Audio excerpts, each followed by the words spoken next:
ची बातमी मंत्रालयासमोर सुरक्षा वाढवण्यात आलेली आहे। एवढंच नाही तर मंत्र्यांच्या घराबाहेरची देखील सुरक्षा वाढवण्यात आलेली आहे। हे दृश्य आपण पाहतोय। कृष्णा सोनारवाडकर आमचे प्रतिनिधी आपल्या सोबत जोडले गेलेले आहेत। कृष्णा, मंत्रालयासमोर सुरक्षा वाढवली, काय सांगाल? वृषाली, आपण पाहतो की आठवड्याचा पहिला दिवस आहे आणि मंत्रालयाचं कामकाज सुरू होणार आहे। त्याचबरोबर मंत्र्यांचे बंगले जिथे आहेत त्या सगळ्या परिसरामध्ये पोलिसांचा मोठा बंदोबस्त जो आहे तो आता आपल्याला पाहायला मिळतोय। या ठिकाणी आपण पाहतोय बॅरिकेडिंग करून जवळपास 2 ते 3 लेयर असे वेगवेगळे बनवण्यात आलेले आहेत, जेणेकरून मराठा आंदोलक जे मरीन ड्राईव्हच्या समुद्रकिनाऱ्याच्या परिसरामध्ये फिरतायत त्यांनी आतमध्ये येण्याचा प्रयत्न करू नये किंवा कुठलाही अडचण निर्माण करण्याचा प्रयत्न करू नये आणि कायदा आणि सुव्यवस्था प्रश्न सुद्धा निर्माण करू नये। पुढच्या बाजूला आपण जाऊन पाहतोय की पुढे जो बंदोबस्त आपल्याला पाहायला मिळतोय किंवा जे काही बॅरिकेडिंग पाहायला मिळत आहे त्याच्या बाजूलाच भाजपचं कार्यालय आहे, त्याचबरोबर वेगवेगळ्या मंत्र्यांचे बंगले सुद्धा आहेत आणि मंत्रालय सुद्धा आहे, त्याच्या बाजूलाच विधान भवन आहे आणि या सगळ्या परिसराला बॅरिकेडिंग करून पूर्णतः सील करण्यात आलेले, जेणेकरून जे आंदोलक इथे येण्याचा प्रयत्न करतील त्यांना वेळीच अटकाव करण्यात येईल आणि फक्त एकदाच नाही तर जवळपास 2 ते 3 टप्प्यामध्ये अशा पद्धतीने हे बॅरिकेडिंग जे आहे ते करण्यात आल्याचं पाहायला मिळतं आहे। ही पाठीमागची दृश्य पाहतोय, बाजूलाच मरीन ड्राईव्हचा समुद्रकिनारा आणि या समुद्रकिनाऱ्याच्या परिसरामध्ये मागच्या 4 दिवसापासून मराठा बांधवांची मोठ्या प्रमाणामध्ये गर्दी पाहायला मिळते आहे आणि ते सगळे मंत्रालयाच्या परिसरामध्ये येण्याचा प्रयत्न करू नयेत यासाठी हा बॅरिकेडिंग करून जे आहे बंदोबस्त जो आहे तो सुद्धा लावण्यात आलेला आहे।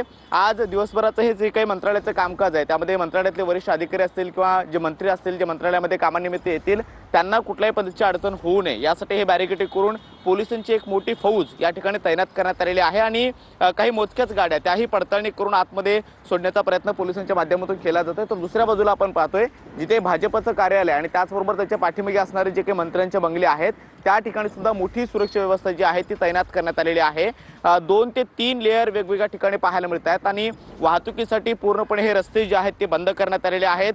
पूर्णपणे सगळ्या गाड्यांची इथली वर्दळ जी आहे ती सुद्धा कमी करण्यात आलेली आहे आणि वेगवेगळ्या प्लाटून या ठिकाणी आपण त्या बंदोबस्ताला तैनात केल्याचं पाहायला मिळत आहेत। SRPF असेल, महाराष्ट्र सुरक्षा बल असेल, त्याचबरोबर CRPFच्या तुकड्यांची मदत सुद्धा मुंबई पोलिसांनी घेतलेली आहे आणि राज्य राखीव दलाच्या वेगवेगळ्या तुकड्या ज्या आहेत त्या सुद्धा तैनात करण्यात आलेल्या आहेत। पुढच्या बाजूला आपण पाहतोय जे बॅरिकेडिंग करून ठेवण्यात आलेले आहे तिथून एखादी गाडी आतमध्ये जायची असेल तर ती गाडी नेमकी कोणाची आहे, कुठे जाणार आहे आणि ती गरजेची आहे का याची पडताळणी केल्याशिवाय पोलीस त्या सगळ्या गाड्यांना सध्या तरी सोडत नाहीयेत। बाजूलाच भाजपचं सुद्धा कार्यालय आहे आणि तिथे सुद्धा खबरदारी म्हणून मोठा पोलिसांचा बंदोबस्त जो आहे तो सुद्धा वाढवल्याचं पाहायला मिळतंय। आज आंदोलनाचा 4था दिवस आहे आणि 4 दिवसापासून वेगवेगळ्या पद्धतीने निदर्शनं होत आहेत। सरकारच्या विरोधामध्ये मोठ्या प्रमाणामध्ये घोषणाबाजी होते आहे आणि आक्रमक मराठा बांधव जे आहे ते वेगवेगळ्या पद्धतीने आंदोलन करण्याचा प्रयत्न करत आहेत आणि म्हणून जे काही आक्रमक झालेले मराठा बांधव आहेत ते या परिसरामध्ये फिरकू नयेत किंवा त्यांनी इकडे येण्याचा प्रयत्न करू नये यासाठी पोलीस जे आहे ते खबरदारी घेताना पाहायला मिळत आहेत।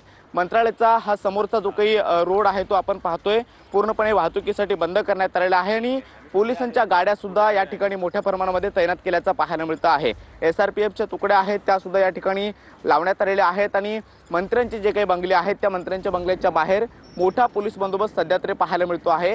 आज मराठा बांधव हे आझाद मैदान आणि आझाद मैदानाच्या बाहेर सुद्धा सगळीकडे पाहायला मिळत आहेत। दक्षिण मुंबईमध्ये त्यांची मोठ्या प्रमाणामध्ये वर्दळ आहे ती सुद्धा पाहायला मिळते आहे। मात्र या परिसरामध्ये मराठा बांधवांनी येऊ नये किंवा कुठल्याही पद्धतीचं आंदोलन या मंत्र्यांच्या बंगल्याच्या बाहेर किंवा मंत्रालयाच्या समोर करण्याचा प्रयत्न होऊ नये, कुठेही ठिय्या आंदोलन होऊ नये यासाठी हे सगळे रस्ते जे आहेत ते सध्या तरी पूर्णपणे ब्लॉक केल्याचं पाहायला मिळतं आहे आणि बॅरिकेडिंग करून या सगळ्या रस्त्यांना पूर्णपणे सुरक्षेचं रूप जे आहे ते सुद्धा पाहायला मिळतं आहे। रस्त्यांवरती सध्या पोलिसांच्या गाड्यांची वर्दळ जी आहे ती मुवमेंट पाहायला मिळते आहे। हे पण भाजपचं कार्यालय पाहतोय, या भाजपच्या कार्यालयात सुद्धा मोठ्या प्रमाणामध्ये पोलिसांचा बंदोबस्त पाहायला मिळतो आहे। ते सुद्धा त्या संपूर्ण परिसरामध्ये सुद्धा पोलिसांनी बॅरिकेडिंग केलेलं आहे आणि या दिवसभरामध्ये जोपर्यंत मनोज जरांगे पाटील आणि त्यांच्या सोबत असलेले जे काही मराठा आरक्षणासाठी आलेले मराठा आंदोलक आहेत ते जोपर्यंत मुंबईमध्ये आहेत तोपर्यंत ही खबरदारी जी आहे या सगळ्या परिसरामध्ये घेतली जाणार आहे। हे आपण बंगले पाहतोय, मंत्र्यांच्या एका लेनमध्ये हे सगळे बंगले जे आहेत ते आपल्याला पाहायला मिळत आहेत आणि या सगळ्या बंगल्यांच्या समोर